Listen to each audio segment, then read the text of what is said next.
Hey, what's going on, guys? Welcome back to another video. So today we're going to be going over exactly how you can determine whether or not your product will sell.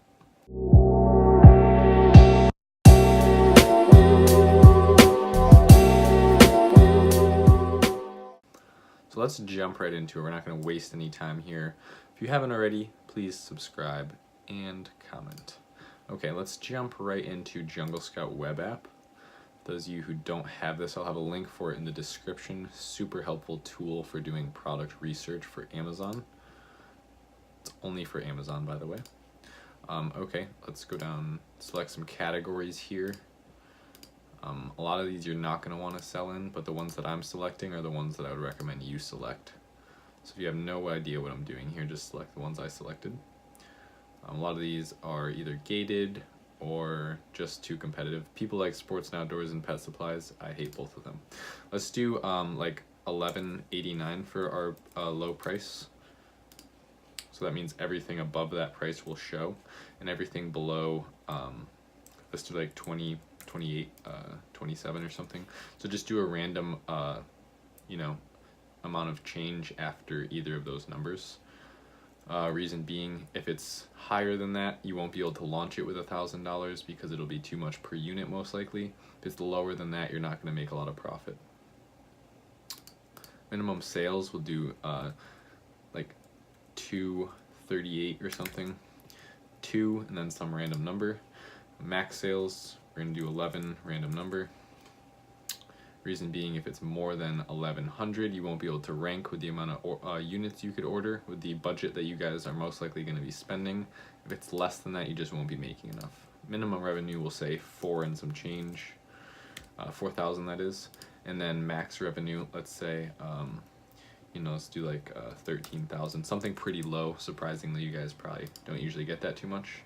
Reason being, more low competition products, not a lot of sellers in that range. Pretty much the demand range we want for sourcing products that have around $1,000 startup cost. And then reviews will do 64, something like that, something below 75. Max weight will go like 1.2. Max sellers 10.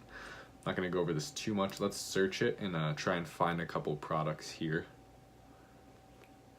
You'll see the results go way less than that for sure. That's 68 million. Yeah, 11,000. Okay, so it's looks like it's sorted by revenue. No, it's not sorted by revenue. So we'll sort it by revenue. Just click on revenue right there. If you don't know what that does, it's gonna do is put everything with the most revenue up here. Obviously abiding by our filters that we have in place. So I'm gonna go pretty quick here because this isn't really a product research video. Like for instance, right here, this is a product that I'm working with someone on a Skype call right now. This is a pretty good one.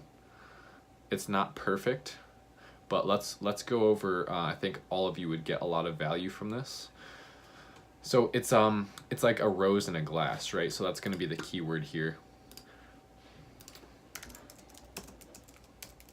So we could see that didn't take very long to find with Jungle Scout, which is why this is such a powerful tool. And I recommend all of you get it. Like I said, I'll have a link in the description for it. And now let's go ahead and run Jungle Scout Chrome extension so that we could see what everyone's making that's selling this. So what this is going to do is pull up all these listings in the order that we see them right here and let us know exactly how much they're doing in revenue, how many reviews they have, and how many monthly sales. So if we go to life-sized right here, that's the first one. Life-sized enchanted rose, they're doing 35,000 a month. Next one down, Smequeen, whatever, handmade preserved rose, doing 5,000 a month.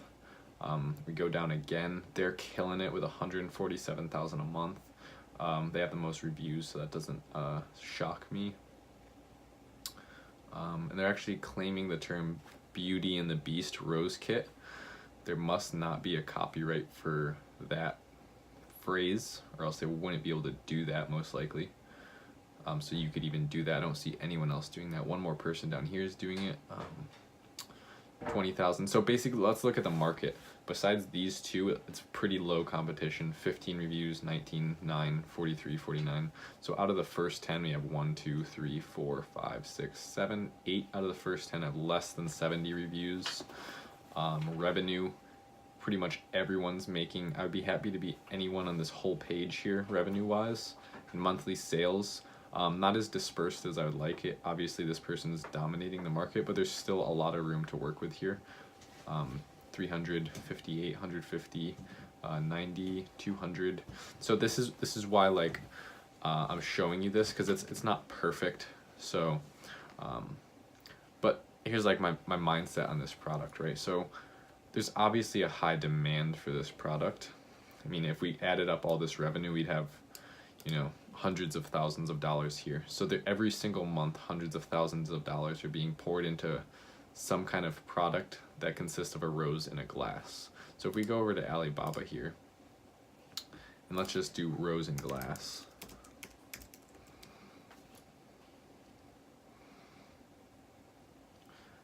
And what you're looking for is anything that you didn't just see. Does that make sense? And obviously something that's in your budget.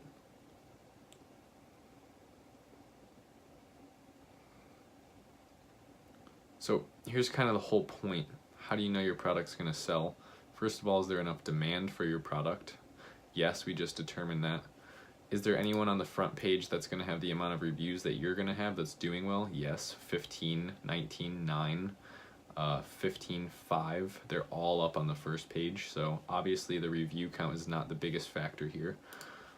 The price makes sense. Is there enough price to be able to profit? Of course, everyone up here is selling really high, so maybe you could push a lower price option up here. I don't know why in the world those are so expensive. Let's see, surely you could find this for pretty cheap. I'm guessing all of the real preserved roses are going to be pretty expensive. Yeah, exactly. It's a real preserved rose, but if you want to just go with like a cheap option, see, here we go, $4 to $5. And here's the thing, you don't just want to go with the cheap option. You want to figure out what is the one that you'll be able to differentiate with. So why would someone buy yours if you have less reviews and other than price?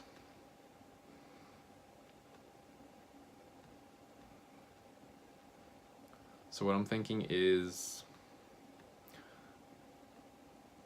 all right, so this one just kind of jumps out immediately at me. Let's go over, that one looks real, that one looks good. Let's go over this one really quick. So it's $4 per unit essentially.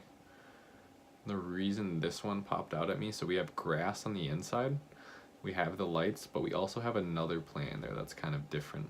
So just immediately, I mean, the pictures aren't great, doesn't really do it too much justice, but you have the wood bottom, you have the grass in there, and then you have this other plant in there. I didn't see any of those other plants in here. Let's see, yeah, it's all roses, some weird colored ones, blue ones, it's kind of different. Back all the way up, just the rose with lights, rose with lights, rose with lights, rose with lights, rose in a different shaped container. That's probably the only reason that that's actually in there. So which one is, that's this one right here. So he's actually doing 6,000 a month with 19 just because of it's a different shaped, different looking one. So he doesn't even have the whole rose in there. So that's even smaller and easier to ship. He's probably making a very high profit margin. So here's the mindset that I want you guys to take away from this. I'm not going to go on too much longer about this, but my criteria for determining how yours would do in a market before ever even launching it or ordering your first product would be, why would you buy yours? So make it incredibly valuable and incredibly different while still being the same product. Does that make sense? Like, this is a perfect example. So he saw, wow, these whole rose heads are doing great, but they're pretty expensive to source. How about I make a smaller one that's actually a preserved real rose, so that's in there and it's sealed with some kind of gas, I would imagine, that's preserving it. And let's just put it in a real small container with some other stuff that looks cool. That's pretty much all he did, guys. It's really not that hard. So don't go too hard on yourself and thinking too far outside of the box, or else you start creating a new product. You don't really want to create a new product. You want it to stay in the same market and be the same thing, but just different enough and more valuable enough to the point where you're competing with these guys even though you have less reviews. Does that make sense? I know I was kind of going fast on this one, but it's a little bit more intermediate or higher level video for you guys that have been watching me for a little while now. Just wanted to make a video about the differentiating factor and how you can determine if it'll sell. So I would say you could figure out, if I saw this on Alibaba, I would say that would sell. I could guarantee I'll be able to get that on the front page because there's nothing like that there, but it's still in the same realm of product. Does that make sense? So if someone saw that, it's just no one else is selling that, so you're not really competing with anyone, even though you're competing with all these people. So you kind of carved out your piece of the cake. If this was the whole thing, like you're just taking a piece of it and you're kind of locking that market off. So when someone comes in and they're like, I want a rose head in a glass, this is pretty much the only thing that they can get. Everything else has the stem and it's pretty big. If they just want something that's that big on their desk, that's the one they're gonna get. And he gets to charge $40 for that tiny thing because no one else is selling it. I guarantee if someone else was selling this or two other people were selling it, the price would be 20 instead of 40. So I'm gonna leave it there. Subscribe if you found any value from this video or any of my past videos. I really appreciate it. We're growing like crazy and I appreciate all you guys. And comment if you have any questions about this video or any of my videos at all. And I'll see you guys in the next video.